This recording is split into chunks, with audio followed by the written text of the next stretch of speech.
Everybody asking how we doing, say we good. Don't need no one to tell me how to live just like they would. It ain't their business but they.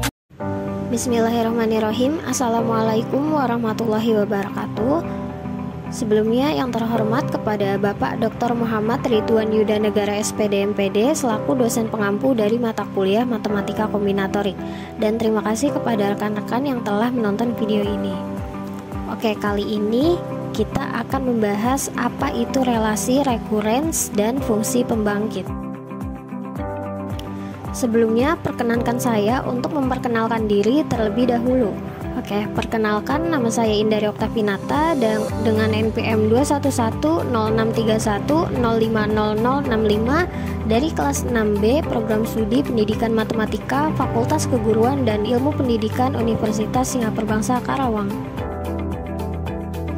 Oke, langsung saja kita ke materi pertama yang akan kita bahas. Nah, yang pertama yang akan kita bahas di sini yaitu mengenai relasi rekurens, di mana definisi dari relasi rekurens adalah persamaan yang mendefinisikan setiap anggota dalam suatu barisan sebagai fungsi dari anggota-anggota sebelumnya.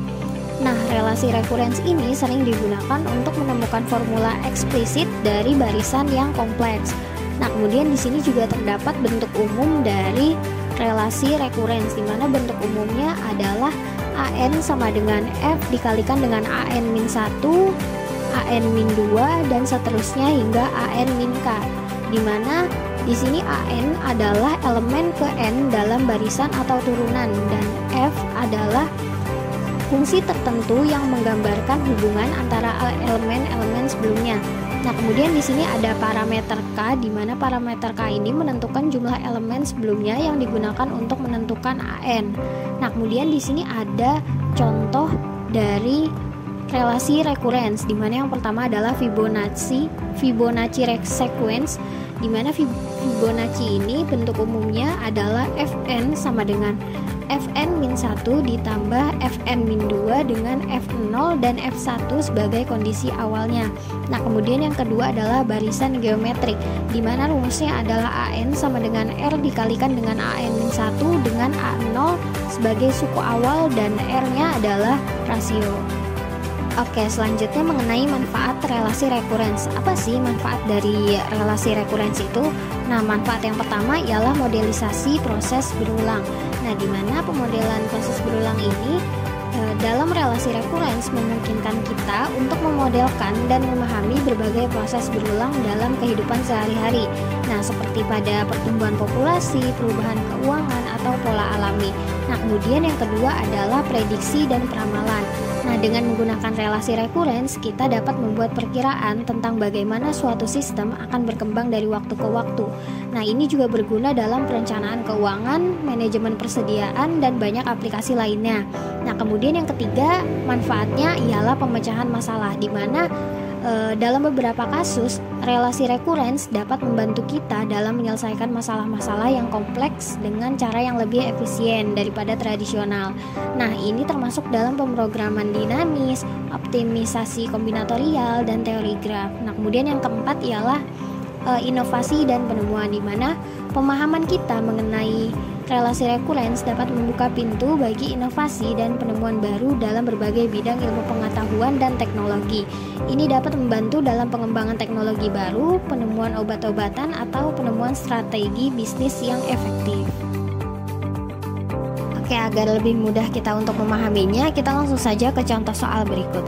Nah, di sini sudah ada latihan soal 1, di mana kita ketahui bahwa relasi rekurens dapat diselesaikan dengan berbagai metode seperti iterasi, metode karakteristik, atau menggunakan fungsi pembangkit. Nah, di sini pada latihan soal 1 diperintahkan bahwa selesaikan relasi rekurensi AN dikurangi 2AN-1 sama dengan 0 dengan A0-nya sama dengan 3. Nah, penyelesaiannya ialah kita ketahui relasi rekurens tersebut merupakan relasi rekurensi homogen dengan koefisien konstan yang dapat diselesaikan dengan mudah. Tetapi kita akan mencoba menggunakan metode fungsi pembangkit. Nah, misalkan Gx ini adalah fungsi pembangkit biasa atau FPB untuk relasi ini, maka haruslah sigma n sama dengan 1 sampai hingga dari AN min 2AN min 1 dikalikan dengan XN sama dengan 0. Nah, kemudian sigma N sama dengan 1 sampai tah hingga dari AN dikalikan X pangkat N dikurangi 2X sigma N sama dengan 1 sampai tah hingga dari AN min 1 dikalikan dengan X pangkat N min 1 sama dengan 0. Nah, kemudian GX dikurangi A0 dikurangi 2X dikalikan dengan GX sama dengan 0. Selanjutnya 1 dikurangi 2X, GX sama dengan 3, maka kita dapatkan GX nya sama dengan 3 per 1 dikurangi 2X. Nah, kemudian kita ubah menjadi deret, menjadi GX sama dengan sigma N sama dengan 0 sampai tah hingga dari 3 dikali 2 pangkat N dikalikan dengan X pangkat N.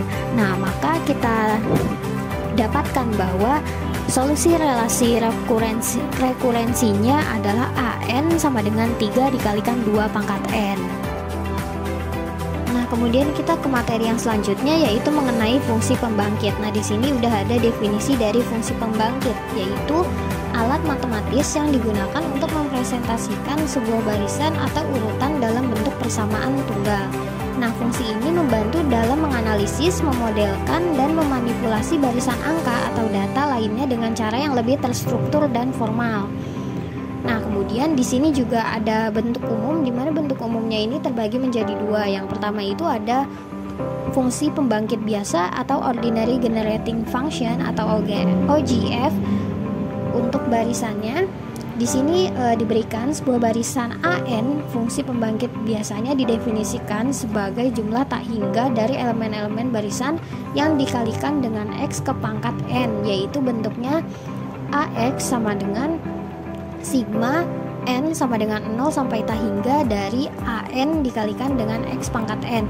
Nah, di sini X-nya adalah variabel dan AN adalah elemen ke N dalam barisan. Nah, fungsi ini membentuk polinomial generat dari barisan yang diberikan. Kemudian yang kedua di sini adalah fungsi pembangkit eksponensial atau Exponential Generating Function atau EGF, di mana untuk barisan AN, fungsi pembangkit eksponensial didefinisikan sebagai jumlah tak hingga dari elemen-elemen barisan yang dikalikan dengan X ke pangkat N dan dibagi dengan N faktorial, yaitu rumusnya menjadi AX sama dengan sigma N sama dengan 0 sampai tah hingga dikali dari AN kali X pangkat N per N faktorial. Nah, di sini juga X-nya itu adalah variabel dan AN adalah elemen ke N dalam barisan.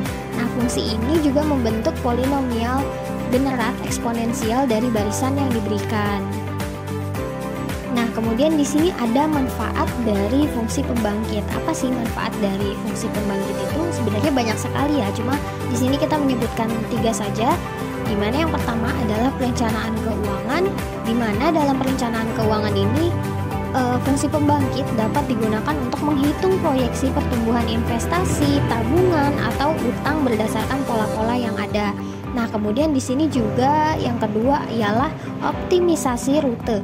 Nah, dalam logistik dan transportasi, fungsi pembangkit dapat membantu dalam merencanakan rute perjalanan yang optimal untuk mengirim barang, meminimalkan waktu dan biaya. Nah, kemudian yang ketiga adalah manajemen persediaan. Nah, dalam bisnis retail atau manufaktur, fungsi pembangkit dapat digunakan untuk menghitung jumlah persediaan yang optimal berdasarkan permintaan pelanggan dan lead time pengiriman, membantu dalam manajemen persediaan yang efisien.